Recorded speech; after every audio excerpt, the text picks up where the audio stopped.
Hello Internet and welcome to another tutorial video for Cataclysm Dark Days Ahead. In today's video we'll be discussing various aspects of vehicle maintenance. This will mostly be about making repairs, mending things, filling your vehicle tanks, and just assorted related tips. In general, vehicles in Cataclysm don't require a lot of maintenance. As of this recording, you don't have to worry about things like oil changes or your battery going bad over time, or really most of the annoying things that real-life cars have to deal with. Instead, we mostly just have to repair parts that get damaged during collisions or top off our fuel tanks, really basic stuff like that. Anyway, so first up, I guess let's talk about filling tanks. Now this can be done a few different ways, but the fastest way is to simply pull your car up next to something that contains whatever you want to fill your tank with. There are gas pumps in this game, but they are a lot less common than they are in real life. And for gas pumps, you will just examine the pump and you will receive a prompt to either fill a vehicle or a container with gasoline. Now we do have gasoline fuel pumps, we do have diesel fuel pumps, and I think there's one for aviation gas as well. Now I always thought that these required you to have a cash card in order to pay for the fuel, but that doesn't seem to be the case. It may have existed that way in a previous version, but it doesn't look like it's that way anymore. Gathering fuel in this way uses the same prompts as refueling from another source, which we're going to explain here in a moment. But really, regardless of the source, even if it's another vehicle or a water tile or something like that, you're going to want to park very close to it. Then you're going to get out on foot and move so that you are positioned between or adjacent to both your vehicle and the source tile. The only tool that's required to siphon from one vehicle to another is the rubber hose, which can be easily obtained from refrigerators. And then there are two ways that you can siphon this fuel. The first way is to press the lowercase a key to activate a tool and select your rubber hose, which will then prompt you for which vehicle you want to siphon from. You're going to select the source vehicle and then select which tank you want to pull fuel out of. The other way is to examine the source vehicle, as we've discussed in previous videos, and press the lowercase s key to begin siphoning. You'll then select which tank you want to siphon from. Now regardless of the method that you use, the game will then give you a list of options. You can either siphon it directly into an adjacent vehicle or put it into some sort of container in your inventory. If you choose to move directly to another vehicle, then that's it. It'll dump the fuel into your selected vehicle. If you put it into a container, you will instead have to examine your own vehicle and select the refuel option at the top of the screen. This is the lowercase f command, and you will then be able to select which tank you want to fill and which item in your inventory to use for fueling. Now regardless of the method that you use, you have now successfully inserted fuel into your vehicle. Now this is obviously not very difficult, but it is something you're probably going to have to do a lot. Usually by the time I have a major vehicle and am living like a nomadic lifestyle, I will take the time to fill one or multiple tanks with fuel. And because many of the vehicles that you find in the game don't actually contain that much fuel, you're going to have to do this a lot in order to get a full tank.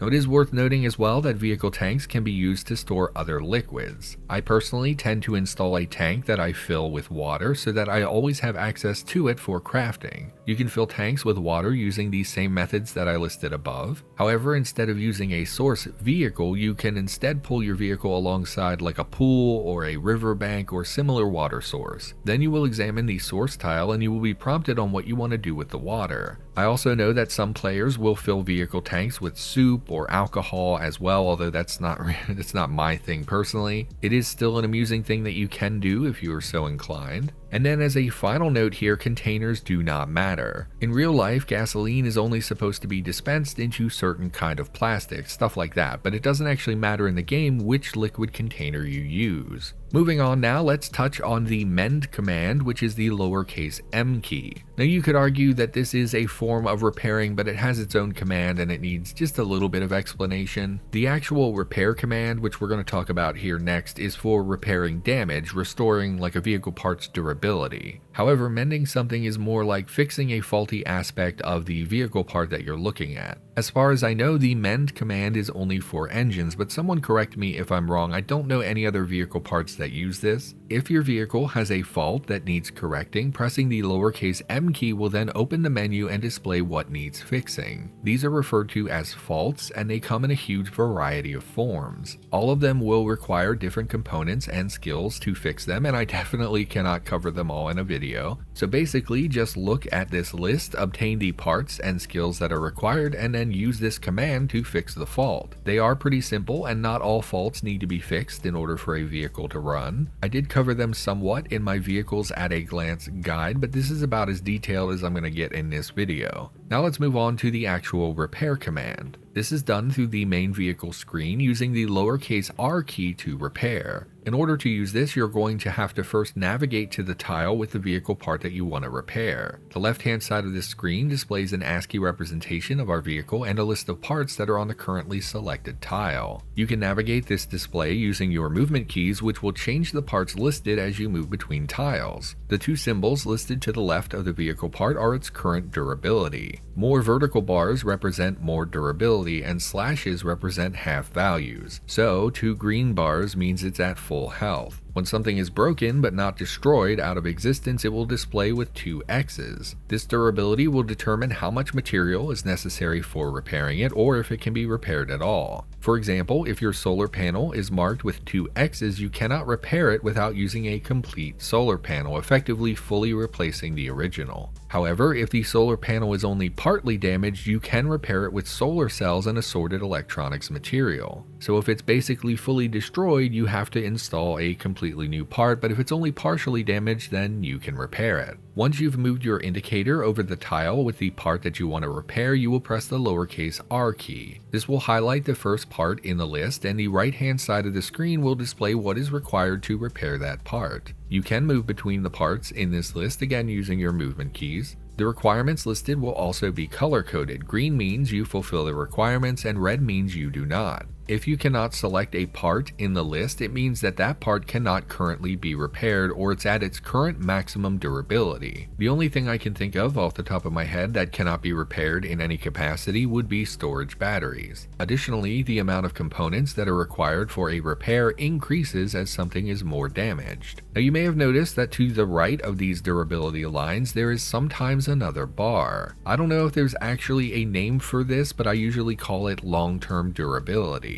As you receive more damage to a single part, the bar next to it will gradually deplete. Having no bar or a full green bar means the part has barely ever received damage. A yellow, partially filled bar is sort of middle tier, and then a mostly depleted red bar is bad. As your vehicle parts take damage, this bar will deplete. Even if you repair a part, that bar never does refill. So this represents a sort of long-term durability for that part. This is overall a pretty recent addition to the game, as of the time of this recording anyway. As such, I don't fully know every implication that it might have. However, to my understanding, this was added to simulate long-term damage to parts. In other words, can you repair your headlight in this game? Sure. But if you have to glue it back together on 10 separate occasions, well, at some point it's going to be beyond repair. Or maybe not beyond repair, but you wouldn't be able to fully repair it to perfect condition. Now, I know some people complained about this when it was added, but to me it makes a lot of sense. Ultimately, replacing the majority of vehicle parts is really not a big deal, and if you're driving carefully and you're not using a fragile car as a battering ram, then this is likely not going to be a very big deal to you. By the time you actually get set up to do a lot of vehicle work, I think you'll find this is going to be like a minimal consideration. I wouldn't worry too much about long-term durability. This is just something, again, it's a long-term thing, it's a long-term consideration. I wouldn't really worry about it. Eventually, you're just going to have to replace some parts.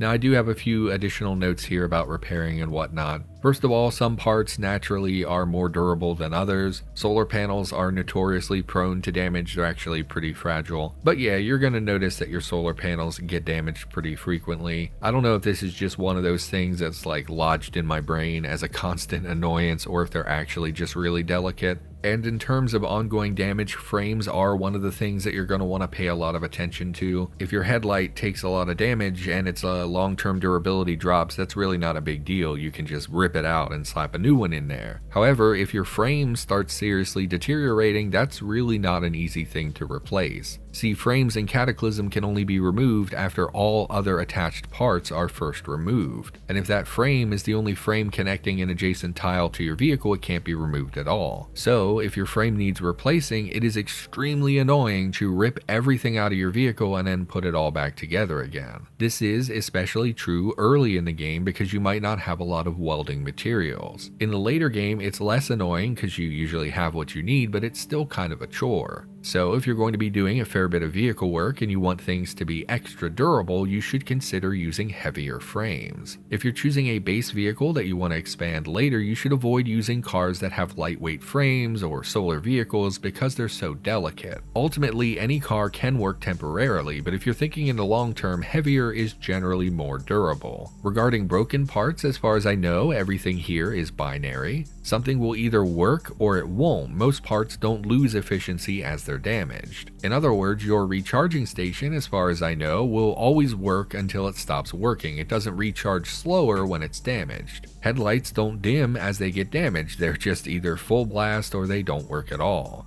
The only exception to this that I'm aware of are energy generators. Your engine does get weaker when it's damaged, providing less power. Same for your alternator. If it's damaged, it will convert less engine power into electrical energy for your batteries. Or as far as I know, that's the case. If I'm wrong about that, someone please correct me in the comments. Explaining how you actually receive damage through impacts is also a bit above my pay grade. I definitely do not know all the math that happens behind the scenes. I do know that damage radiates out from the point of impact, meaning that if you hit a zombie on the front left tile, damage does spill over in some capacity to adjacent parts. Over time, this definitely adds up. If you're building a vehicle from scratch, it's beneficial to put your engine and other critical parts in the rear where you won't be hitting things as often. The same is true for other valuable parts. Maybe don't put everything under your hood where you're going to be colliding with enemies. Stick that stuff further back in the vehicle. Throwing a ram on the front of your car also further insulates things since it's one more tile between your critical components and the point of impact. You can also install shock absorbers. They help mitigate impact damage to important parts, but again, I'm not sure exactly how that math works out. They're also pretty tricky to make though. It's probably not going to be an option for you in the early game since they require fabrication 6 and welding materials. And yeah, there's probably a whole bunch more little tidbits of information related to this, but that's what I've got for you here today. Everyone, thank you for watching. I hope this video was helpful. You could always hit that like button, really helps me out. I'll be back in the near future with additional tutorials, and yep, I'll see you next time.